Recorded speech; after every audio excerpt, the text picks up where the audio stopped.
que nunca. Comenzamos.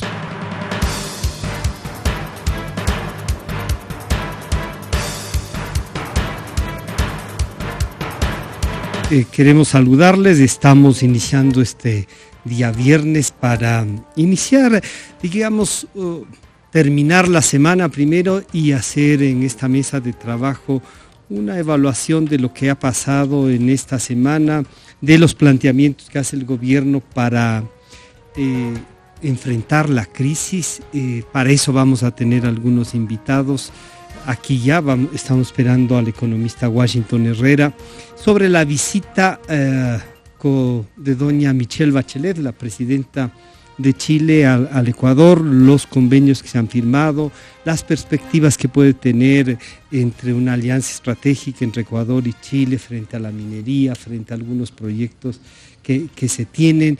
Luego tendremos un diálogo con el economista Mauricio Pozo y el economista Jaime Carrera, los dos a quienes recurrimos frecuentemente para el análisis económico, y su palabra, sus razonamientos son, pues, yo diría, de guía para el debate en el Ecuador, para entender lo que pasa, para prepararnos y para también decir cómo la crisis puede ir sonando. No sé si, el día de ayer se presentó una gourmétrica, una propuesta de trabajo para coordinar las empresas, una propuesta de unificación a través de la gastronomía. Resultó interesante.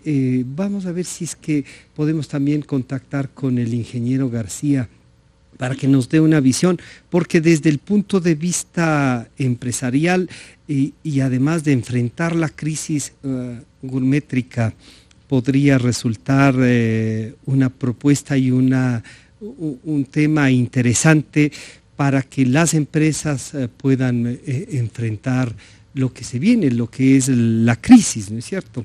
Pero además los medios de comunicación ahora, especialmente el diario El Comercio, nos habla de la visita de la presidenta Michelle Bachelet. Hay 4 cambios en el gabinete. La señora ministra Celi abandona el gabinete con muy pocos meses de haber retornado al país. Pavel Muñoz deja la Secretaría de Planificación, pero a su vez la ministra de Turismo, la economista Sandra Naranjo, pasa a la Secretaría de Planificación y el señor secretario general de la administración pasa a ocupar el cargo de la ministra Celi. Estos cambios también los podemos analizar en la coyuntura. No hay que olvidar que Pavel Muñoz estuvo encargado de llevar adelante los diálogos y las posibilidades de llegar a un acuerdo sobre 2 proyectos que nos traen quizá dificultades todavía, que traen una confrontación y determinadas incertidumbres, y a su vez la ministra Celi había hecho un planteamiento que yo creo iba de acuerdo con el proyecto de ley que está tramitándose. No sé si hemos logrado tomar contacto con Juan Francisco o nos van a dar un número telefónico adicional. Bueno, estamos esperando, como les decía, al señor economista Washington Herrera. También el diario El Comercio en su primera página dice: estudiantes de geología educan sobre el Cotopaxi. Y este es un tema muy importante, porque a veces yo he estado visitando en mi tierra la Tacunga, y la incertidumbre que genera esta cantidad de rumores, ¿no?, de agoreros del desastre en unos casos, otros ya saben la fecha y la hora de lo que va a pasar, una información a veces desde las entidades gubernamentales locales que más que informar desinforman. Son varias actividades que yo creo que si los estudiantes de geología van a educar sobre el Cotopaxi, que es una realidad que está ahí, que no podemos cambiar la condición del gobierno o no, con información o no. Yo creo que lo que hay es que aprender a enfrentar y tener la tranquilidad suficiente de saber qué hay que hacer en esos momentos. Por eso la educación, y saludamos esto de que la Facultad de Geología de la Universidad Central y sus estudiantes realizan visitas a los sitios que pudieran ser afectados por los lahares del volcán Cotopaxi. Ellos llevan información sobre el conocimiento que los pobladores tienen del proceso eruptivo y difunden información clave sobre ese comportamiento. ¿Qué podemos decir sobre los resultados de la visita de la señora presidenta Michelle Bachelet al Ecuador?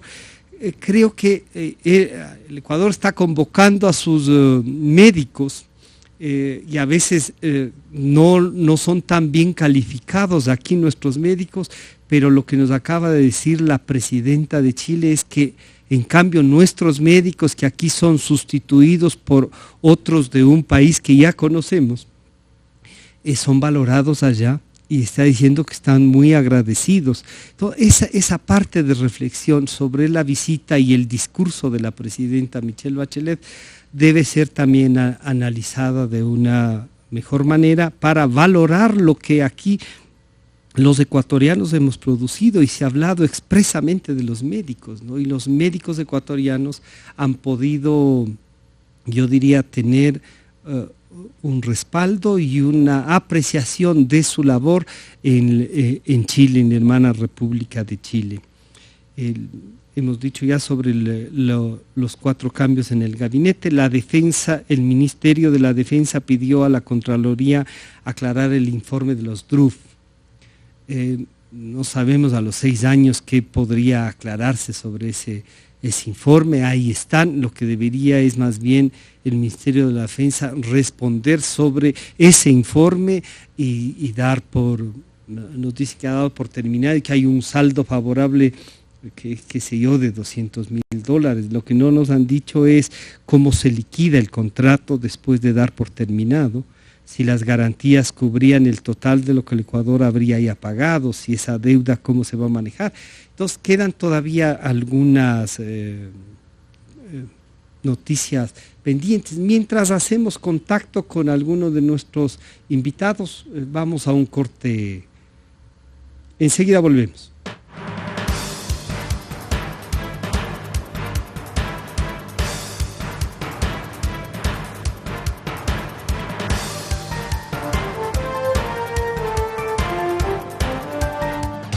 Mire este programa desde su dispositivo móvil.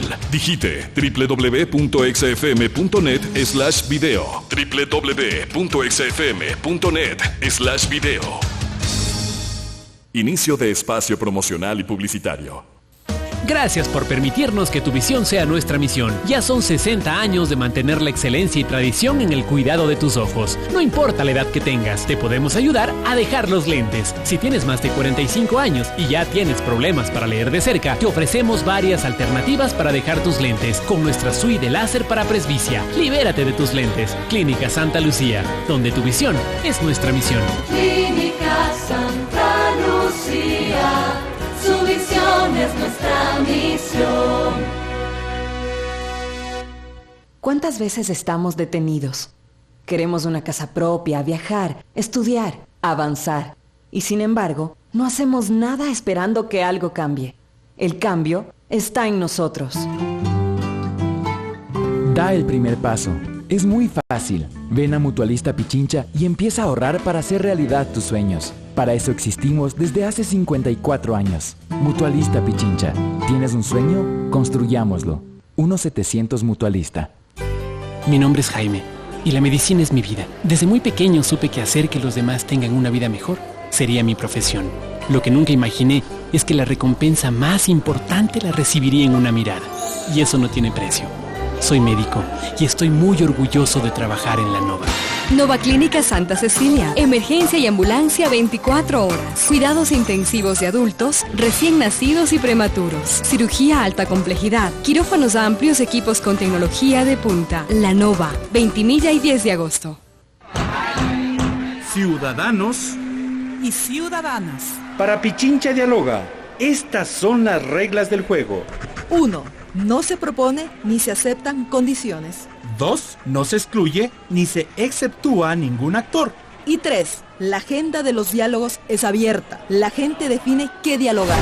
Pichincha Dialoga es un espacio de participación con resultados concretos y espacios de plena libertad de expresión.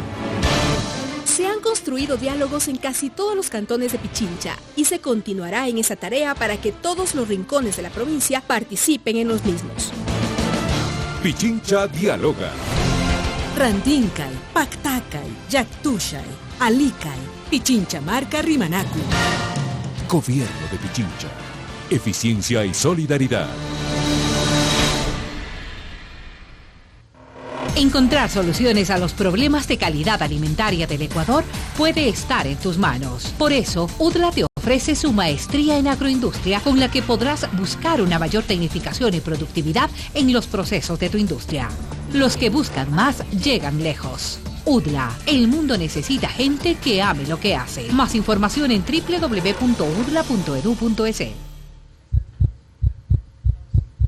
Quiero ganarle a la vida cada minuto. Correr todas las mañanas 1 minuto más que el día anterior. Sobresalir en todo lo que hago por mi trabajo y dedicación. Para esa energía natural que necesitas siempre, tu agua es Splendor. Única volcánica de manantial con oro, plata y oligoelementos. Catalogada entre las 5 mejores del mundo por sus propiedades bioenergéticas. Descubre los beneficios regenerativos que hacen de agua Splendor un producto insuperable de clase mundial. Be healthy, be Splendor. Identifícala por su botella azul. Fin de espacio promocional y publicitario. La democracia nos permite opinar con libertad.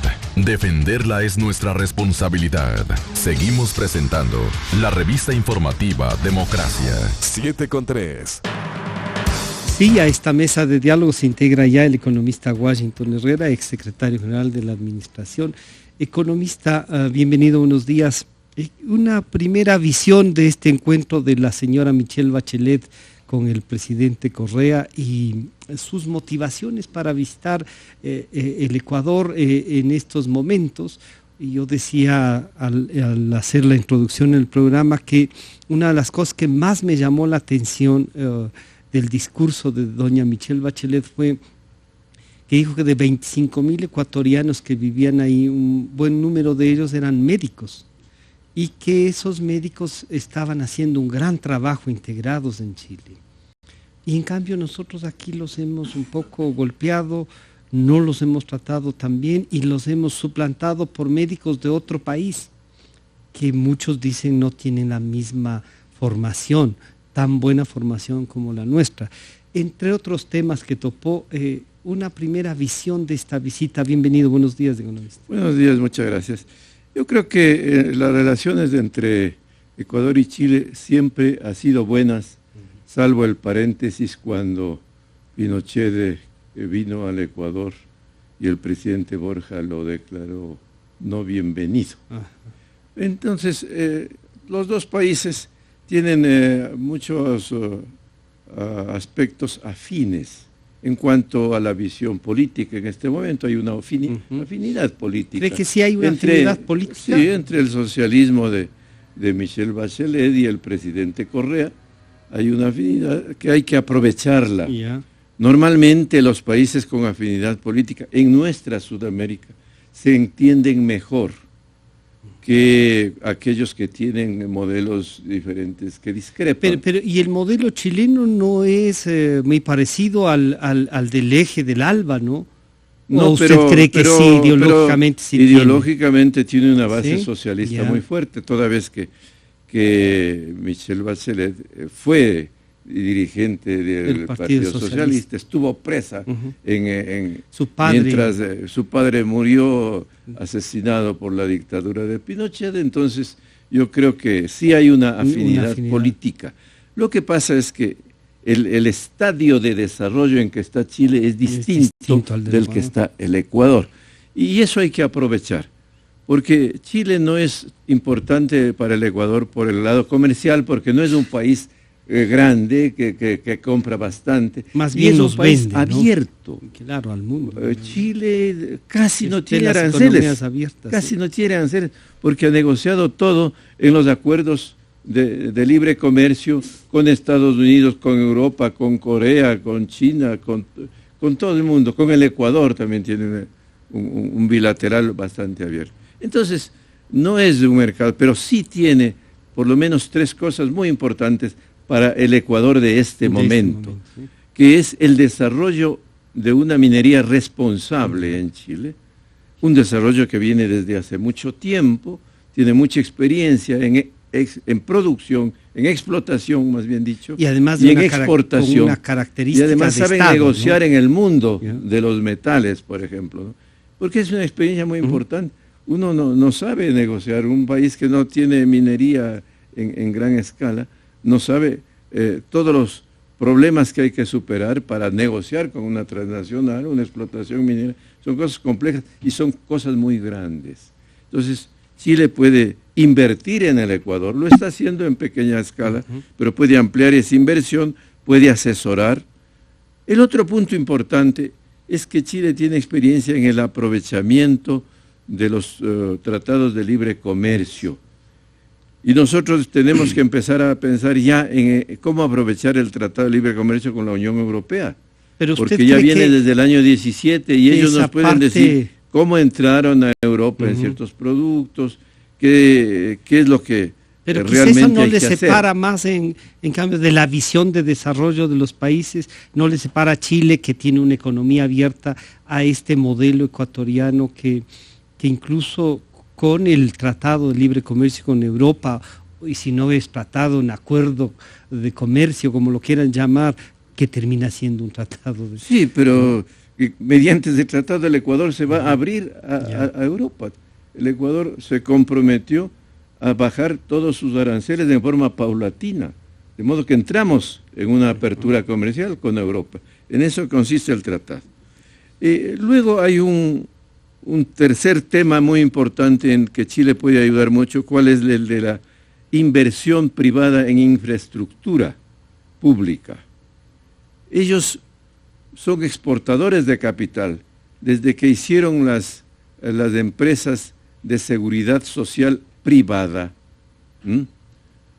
acumularon mucho dinero, así como el IES acumula aquí mucho dinero, allá acumula las empresas privadas que tienen el manejo financiero de la seguridad privada, y entonces les sobra capital. Con eso Chile ha hecho una serie de obras de infraestructura con la empresa privada, liberando recursos del Estado chileno para hacer otras cosas, y no carreteras, y no puertos y tal.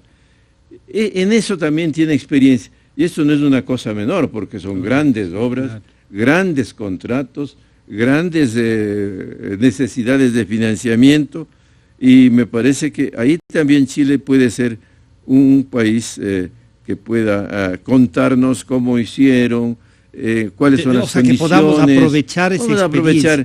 Pero de esta fraternidad de los dos países, y en eso pues yo creo que es importante más que la cuestión comercial. ¿Usted cree que podría haber una apertura de los que ahora gobiernan en el Ecuador? Porque eso también, esta posibilidad de abrirse, de tener en cuenta estas experiencias, podría chocar con esta visión de país que tiene el actual gobierno, ¿o usted siente que este es un momento de quiebre, tanto en el gobierno ecuatoriano como para aprovechar la experiencia chilena? Yo no creo que sea un momento de quiebre, pero sí vemos una transición de la forma de manejar las cosas en la economía para que la empresa privada entre a colaborar en aquellos proyectos que sean rentables para ella. Porque aquí no tenemos que esperar filantropía de nadie. El Estado le puede dar a la empresa privada posibilidades de hacer una serie de desarrollos grandes, ¿no?, con su propia inversión. Hay que ver cómo sale este esquema de la alianza público-privada, a ver si siempre se necesita hacer empresas mixtas, o la empresa privada puede invertir el 100% en una carretera y después cobrar los peajes durante cierto tiempo. Y yo creo que, no sé si está en el proyecto final, no sé si va a salir, pero también habría que ver el tema de los proyectos llave en mano, como el esquema del aeropuerto de Quito. En el aeropuerto de Quito el municipio no invirtió un solo centavo. Entregó una concesión del negocio a cambio de la construcción del aeropuerto.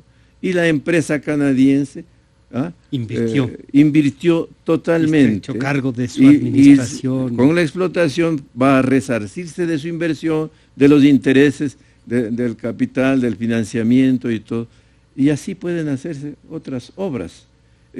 No hay aquí una ideología, hay la necesidad de ser pragmático sin renunciar a sus pensamientos políticos. Yo creo que eso no lo puede nadie prohibir, que cada uno tenga un pensamiento político, pero las necesidades de financiamiento que tiene el Ecuador son tan grandes para este tipo de obras que ya no hay dinero del Estado para hacerlo. Entonces ahí puede entrar. Y otra cosa que también puede Chile asesorar es en la generación de nuevos productos exportables, en la innovación y transferencia de tecnología y financiamiento de las pequeñas y medianas industrias. La nueva matriz productiva con esto, porque las pequeñas y medianas industrias dan más trabajo a la gente. Entonces, Chile tiene experiencia en eso. ¿Qué hay que hacer en eso? Hay que transferir tecnología para que crezcan cualitativamente las pequeñas y medianas industrias y a dejar las formas tradicionales de exportación. El otro día oí a un comentarista importante del Ecuador que decía que ahora hasta para hacer las papas hay que introducir desarrollos tecnológicos, porque ahora las transnacionales que compran papas o hacen en aquella variedad un tamaño, un peso, que se cuecen en poco tiempo en el aceite. Entonces, hay variedades. Entonces, todos esos desarrollos tecnológicos, el Ecuador tiene una variedad de papas. Tiene que el Ecuador aprender a hacer cosas modernas, industrializar, dar un valor agregado. Y hay que ver cómo ha financiado Chile a las pequeñas y medianas industrias para que hagan productos para su mercado, pero fundamentalmente para exportar.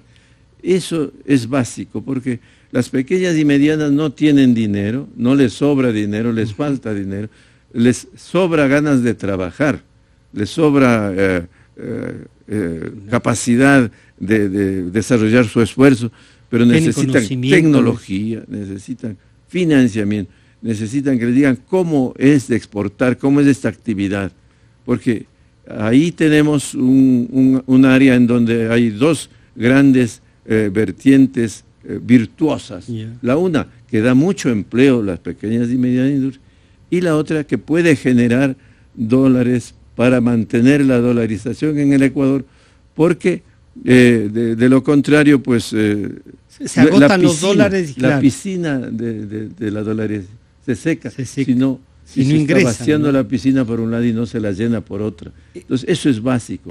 ¿Cómo generar dólares? Y esto podría internarse, digamos así, con esta visión de la nueva matriz productiva, pero además de esta nueva matriz productiva, de cómo darle instrumentos para esto, esta transformación de lo que se llama hasta ahora el Banco Nacional de Fomento por esta nueva banca. ¿A usted le parece que podría ir en ese camino? Mire, yo creo que aquí tiene que la banca privada hacer un gran trabajo de financiar pequeñas y medianas industrias, porque es sabido que el Banco de Fomento es un banco al cual se acude de vez en cuando y se lo quiebra cada 5 años porque no se pagan los créditos, viene el perdón además de los créditos, antes del Congreso perdonaba los créditos del Banco de Fomento, y entonces es muy difícil, un hoyo negro, es muy difícil. El financiamiento en el campo agrícola es muy difícil por esto de las heladas, por esto de los problemas del niño y todo eso.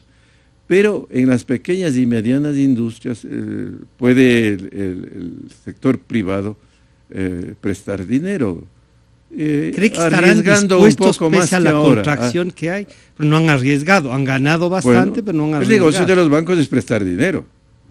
Tampoco el negocio de los bancos es no prestar dinero. ¿Y por qué entonces usted cree que en este momento hay una contracción y hay unas Porque la economía está disminuyendo sus demandas también. está disminuyendo sus demandas, están disminuyendo los depósitos porque ya no entra la mitad de las exportaciones petroleras. Es como cuando usted está ganando un sueldo y le bajan a la mitad, pues sus depósitos bancarios bajan a la mitad. Entonces hay que manejarse con esa realidad. Para volver al tema de Chile y el discurso de doña Michelle Bachelet que convoca, el tema minero es un tema que el gobierno a veces le da impulso, otras veces se frena. Claro, choca con el discurso, no es tan pragmático, toca con ese discurso incluso que ayudó a hacer la Constitución, que plasmó en la Constitución, diría yo, del ecologismo, peor esto, hablar de minería abierta. Y usted decía, Chile nos puede hablar sobre la minería responsable. ¿Cuál sería un modelo, y si es o no conveniente en este momento, que parecería que los mercados no son tan buenos para los metales, incluso el cobre, hemos visto en los precios que está? ¿Será el momento para que el Ecuador, además de asesoría, impulse este proyecto? Mire, siempre es un buen momento para explotar un recurso natural, eso sí, cuidando la limpieza del proceso, cuidando que no haya contaminación mayor. No se puede hablar de cero contaminación, pero hay métodos modernos y todo. Yo creo que aquí hace falta que el gobierno negocie con las grandes empresas con el objeto de explotar lo explotable. Habrá momentos en que el precio es tan bajo que no conviene explotar, pero esto también tiene ciclos altos y bajos. Ir guardando, claro. Tiene, por ejemplo, plata, oro, eso se puede ir haciendo una reserva, mucho, ¿no? Hasta cuando... Pero yo creo que ahí hace falta, en realidad, una definición por parte del gobierno para explotar. Una definición especialmente para evitar lo que ocurre, que a veces se calcula mal lo que la empresa privada puede aceptar y las empresas se van del Ecuador. Yo creo que si se puede negociar procesos responsables de explotación, y si eso conviene al Ecuador económicamente, porque tampoco se puede regalar los minerales a las empresas, ¿no? Si conviene la explotación, si queda algo importante dentro del país, pues hay que ir para adelante. Si no es así, es preferible no explotar. En el modelo chileno la explotación es esencialmente estatal. La empresa estatal de la minería es una empresa grande. Por supuesto, sí, la de cobre. ¿Sería ese el modelo ecuatoriano que debería implementarse? O como se ve, el modelo ecuatoriano sí ha ido por concesiones, por dar a la empresa privada y empatar entonces ahí que la empresa privada invierta para explotar? Sí, no hay dinero en el Ecuador para hacer una empresa minera muy grande como la de Chile, entonces hay que negociar con la empresa privada. ¿Y podríamos, por ejemplo, negociar con Chile un acuerdo para explotar? Por supuesto, yo pienso que Chile podría invertir en el Ecuador. Podría invertir, porque ellos tienen experiencia, somos países cercanos, los problemas se pueden arreglar de gobierno a gobierno, en fin, puede invertir y eso sería muy bueno, ¿no? Con el objeto de hacer una producción sudamericana, de que alguna vez también se haga un cártel de precios de los productores para negociar con los grandes compradores. Eso es muy importante. Esto chocaría, y le insisto, economista, con esta idea de un gobierno con una política menos extractivista. Ya nos demostraron que con el Yasuní no estaban dispuestos a seguir siendo extractivistas. Aquello de proponerle al mundo que no hagamos extractivismo, no es otra forma de volver al extractivismo y a tener productos primarios para que mantengan la economía del país y no irnos por esta línea que usted mismo nos dice, fomentar a la pequeña y mediana empresa para generar más trabajo. Yo creo que se pueden hacer las dos cosas. Las dos cosas. Ninguna se anula. Si tenemos oro debajo de nuestra tierra, pues lo lógico es sacarlo. Pero al sacarlo hay que hacerlo de modo tal que no cause grandes daños a la naturaleza ecuatoriana ni a los usuarios de las aguas y todo eso cercanos a las minas. Y en segundo lugar, que la negociación sea ventajosa para ambas partes, que quede algo en el Ecuador y que la rentabilidad de la empresa sea razonable para que ambos ganen, que es lo que no ha ocurrido en el pasado. Entonces, ahí pues cabe una acción muy importante del gobierno para explotación de metales preciosos, por ejemplo. ¿Se podría dar un tanto por ciento de acuerdo al mercado de cómo normalmente las empresas privadas invierten y cuánto ganan? ¿Hay un modelo de esto? Usted no decía, Chile nos puede informar, pero si hay un modelo en el que uno pueda decir, hasta esto es lo justo. Sí, ¿O está en la negociación? Hay parámetros, pero depende de las circunstancias de cada país, ¿no? Depende de la calidad de las minas. Hay minas que son muy costosas en extraer y otras que son menos costosas en extraer. Entonces varía mucho, pero lo importante es que ganen los dos y que se pueda hacer con un convenio a largo plazo durable, que no sea un convenio mal hecho que a los pocos años había que renegociar, en fin, pero cuidando, eso sí, la responsabilidad de no dañar el medio ambiente en forma catastrófica. ¿Qué más podríamos, además de todo lo que usted ya nos ha señalado, aprovechar de la experiencia chilena? Eso significa de un socialismo distinto al que estaba en el norte de Sudamérica, pero, como usted dice, con empatías ideológicas. ¿Chile podría ayudarnos en qué otras áreas? Bueno, yo pienso que también en el campo de la tecnología atemperada a nuestro nivel de desarrollo, Chile ha hecho muchas cosas. Y ha desarrollado bastante sus exportaciones, porque siendo un país con un mercado pequeño, el tamaño de las exportaciones por habitante es muy grande en Chile. Y por eso yo creo que el Ecuador en este momento estamos perdiendo de vista la necesidad de llenar la piscina de dolarización cuando se está yendo el agua. Entonces para eso necesitamos generar de urgencia, cómo crecer el ingreso de billetes verdes al territorio ecuatoriano. Eso es lo básico. Y ahí nosotros tenemos un área muy importante, cuál es el turismo. El turismo en el Ecuador es una beta que debe ser aprovechada en forma agresiva, mejorar la infraestructura para el turismo. Se puede hacer hoteles, se puede hacer una serie de desarrollos en la Amazonia, en la costa, en la sierra. Y además tiene una virtud del turismo que reparte los ingresos inmediatamente. Ahí gana todo el mundo. Pero en esto hay que hacer un trabajo profesional. O sea que la planificación tiene que volver, pero para darle objetivos nacionales al país.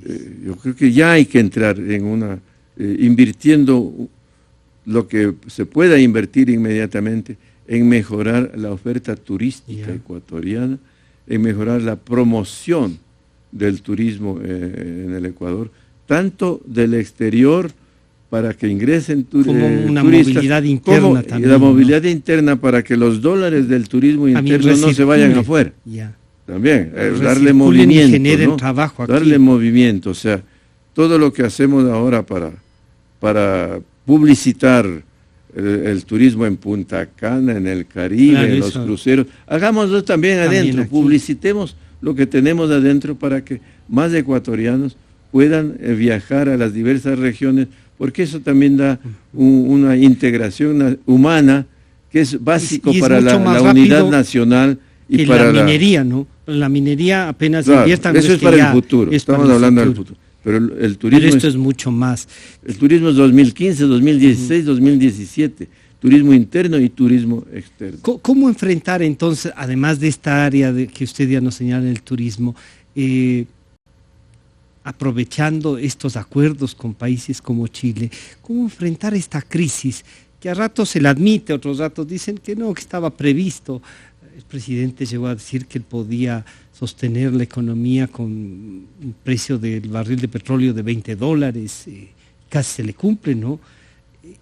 ¿Qué más deberían hacer las empresas y el Estado para poder enfrentar conjuntamente esta crisis? Bueno, aquí hay un problema de fondo, muy de fondo, que es la baja productividad del ecuatoriano.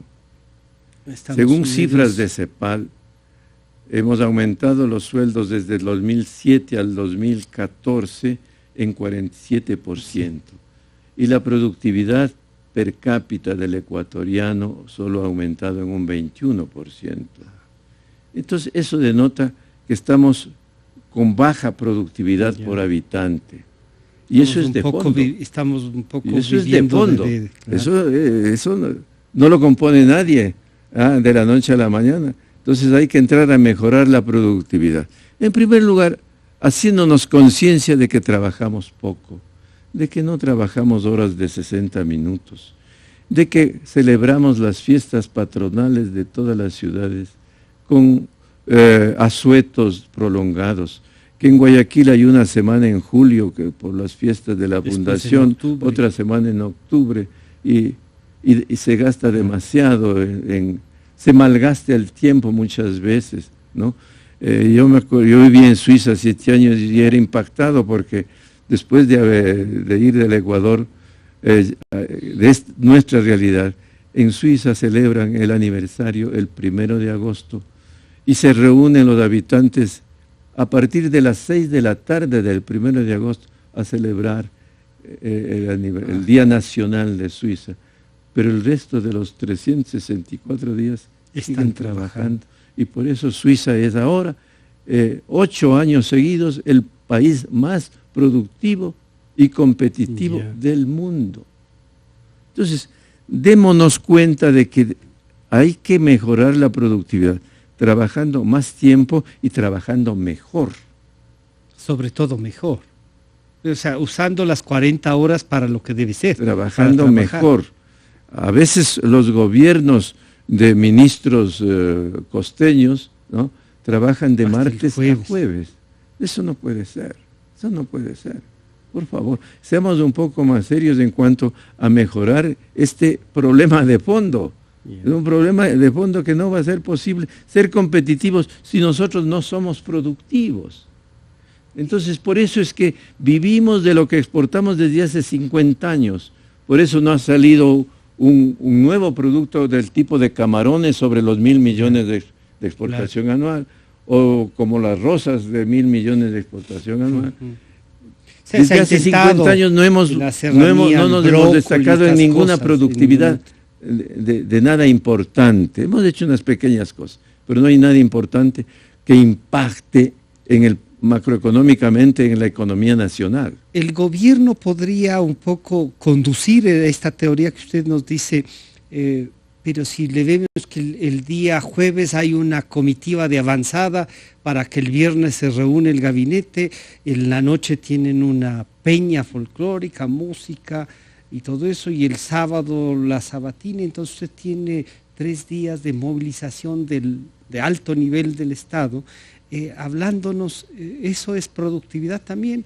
El gobierno tiene que dar ejemplo de buen trabajo, de trabajo de calidad y de trabajo de tiempo completo, y la empresa privada también tiene que mirar que si no mejora su productividad mediante innovación tecnológica, mediante mejor uso de sus recursos, mediante mayor capacitación de su personal, tampoco va a salir adelante, porque los desarrollos tecnológicos del mundo son tan grandes que en cualquier momento puede venir una innovación que acaba con la producción nacional de cualquier sector, llámese agroindustrial, llámese tecnológico, industrias.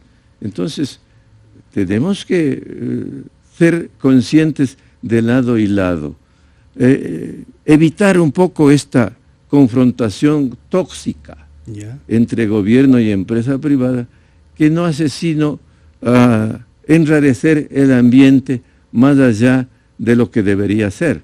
No creo que vaya a buscarse uno la uniformidad de pensamiento, ni que los intereses del Estado son similares a los intereses de lucro de la empresa privada, no. Cada sector tiene su motivación principal, pero hay que compatibilizar razonablemente los dos intereses para sacar el país, porque si no movilizamos al país en aumento de productividad, vamos a quedarnos atrasados por estas décadas y no vamos a salir nunca.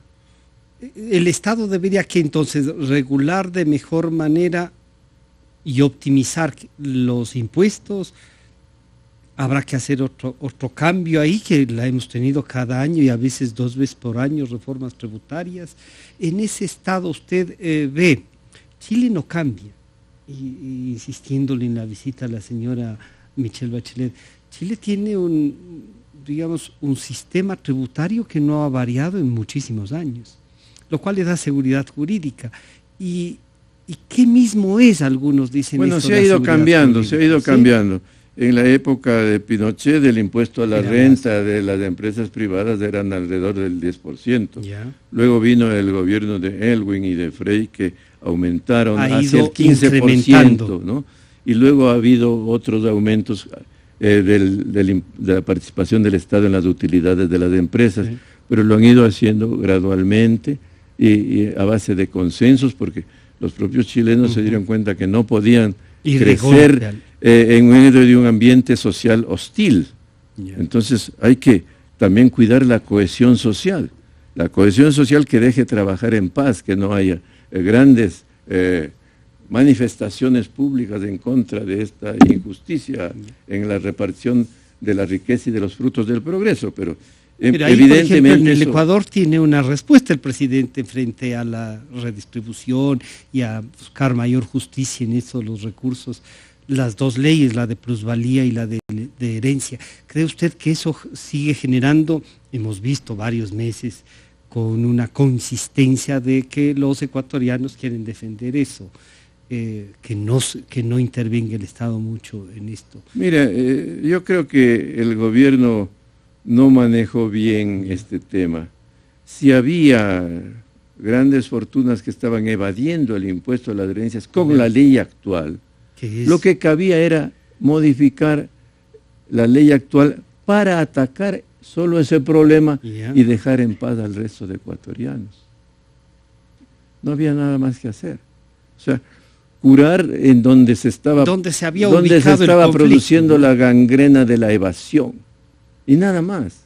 ¿Para qué modificar con unas tablas alambicadas que nadie entendía, que hicieron un impacto innecesariamente grande, que generó incertidumbre, para simplemente corregir una situación que comprobadamente existe? Y de ahí salió el tema de las empresas familiares y el conflicto de la empresa familiar. ¿Usted cree que es un conflicto la empresa familiar? La pequeña y mediana industria ecuatoriana son esencialmente familiares. Sí, pues y en el mundo también, Depende de cómo se manejan las empresas, ¿no? Hay empresas familiares muy productivas y muy justas y que tratan bien a los trabajadores, y hay otras empresas familiares que no se profesionalizan en la administración y que no producen suficientemente. Yo creo que no se trata de generalizar y no hay que atacar por ese lado, hay que atacar por el lado de que si son productivas, están funcionando bien, ¿o no? Si se aplican justicia en la relación con los trabajadores, si pagan bien los impuestos, si no están en juicios permanentes con el SRI, alargando el no pago de los impuestos. Pero hay de todo, ¿no? De modo que por el hecho de ser familiares no son malas empresas. De la experiencia suya y de los estudios que ha hecho en varias partes de usted, diría, ¿qué modelo de empresa debería promocionar el Estado? Le pregunté sobre la familiar y muchos dicen, sí, hay empresas de familias que tienen 300 años, 100 años, 50 años y que han sido exitosas y que pagan y que están bien y que entonces dicen, ¿qué otros modelos se pueden ensayar para aplicar en el país? Yo creo que hay que hacer una revolución también dentro de las empresas. Hay empresas que tienen 200 años, pero en este momento necesitan modernizarse, innovar, cambiar su maquinaria para ser más productivos, innovar los procesos de administración y gerencia y fundamentalmente buscar cómo generar dólares. Yo creo que las empresas que consumen muchos dólares, exportar. O sea, las empresas que consumen muchos dólares, que importan mucho, que viven de la importación y que han ganado mucho dinero, tienen que ser conscientes de que eso no puede seguir si ellas no instalan otras empresas productoras de dólares, productoras de exportaciones. Ese es un tema crucial en un país como el nuestro, que es pequeño, que no ha generado muchas exportaciones no petroleras, que ha vivido de lo que Dios le ha dado, una economía que ha vivido 40 años de lo que Dios le ha dado. Entonces, eso se está acabando, bendición natural, eso se está acabando, ya no hay cómo seguir con el mismo esquema. Y eso no es cuestión solamente del gobierno, es cuestión de las empresas también. Pero el gobierno tiene que generar los espacios para que esto se desarrolle. Por supuesto, es cuestión de ambos. Porque si usted produce y no hay mercados a los que el Ecuador haya negociado para vender. El empresario tiene que buscar mercados con el apoyo del gobierno. No puede esperar que el gobierno haga algo que no sabe hacer. Venga a golpearle la puerta y decir, no sabe podrá vender. El gobierno solamente sabe exportar petróleo, pero no sabe. Entonces el empresario tiene que salir desde ya, las cámaras de industria, las cámaras de la producción, incluso la de comercio, tiene que ir a Europa ya mañana, a ver, en qué país de los 28 de la Unión Europea, en qué sector de los consumidores, de los 500 millones de europeos, yo puedo vender algo. ¿Qué puede ser ese algo del Ecuador? ¿Puedo vender algún producto que estamos haciendo o hay que desarrollar uno nuevo y buscar inversionistas en Europa que vengan a poner una planta acá para hacer productos vendibles a Europa? Pero eso hay que hacer ya porque el acuerdo comienza el año 17 y los tiempos para estos procesos pues son escasos. Aquí ya tenían las cámaras que organizar un grupo y estudiar por su cuenta, porque ¿qué van a estudiar? Van a estudiar la primera fase de su propio negocio, para ver si pueden o no poner su propio negocio. Y si no son las cámaras, los grandes grupos empresariales que tiene el Ecuador, grandes en términos del Ecuador, internacionalmente no son muy grandes, pero los grandes son grupos grandes del Ecuador, para el tamaño nuestro, de nuestra economía, ya tendrían que tener una primera visión, una prefactibilidad de qué hacemos cuando se nos abra a 0 gravámenes el mercado europeo. O qué hizo Chile, a ver, conversemos con los chilenos, cómo hicieron para vender a Europa tal o cual producto, qué puertas tocaron, qué instituciones hay que visitar en Europa. Toda esa asesoría de los procesos de modernización productiva y de modernización de la comercialización, porque ahora las cosas son muy rápidas. Además la tecnología y todo eso. Pero se dice que el Ecuador ha avanzado, por ejemplo, en tecnología, que estamos integrados, digamos, en el mundo, y esa rapidez podría también ayudarnos. Están sentando bases para esa negociación. Una consulta adicional, economista Herrera. El presidente topó el tema de Bolivia. ¿Usted cree que fue oportuno que el Ecuador, no sé, en un intento de, quizá por lo que está de presidente de la CELAC, ¿no? Que el Ecuador debería tener, sobre todo con Chile, que cuando teníamos el problema limítrofe con el Perú, tenía una posición, yo diría, muy cercana al Ecuador. ¿Hablar del tema de la salida al mar de Bolivia le parece oportuno a usted? Bueno, yo pienso que lo fundamental es guardar la unidad y la paz entre nuestros países. Yo creo que Chile y Bolivia tienen un problema innegable. Bolivia necesita la salida al mar. El asunto es cómo sale, con soberanía o sin soberanía. Entonces, los dos países tienen que ponerse de acuerdo para satisfacer esta necesidad que tiene un país hermano, un país vecino. La respuesta chilena fue, Chile no tiene ningún problema con ningún país. Bueno, esa es la posición como cuando Perú nos decía que no tiene ningún problema con el Ecuador. Esos son los procesos. Entonces, ¿le parece haber topado en una visita Yo creo oficial? que no se puede, yo creo que ayer no habrán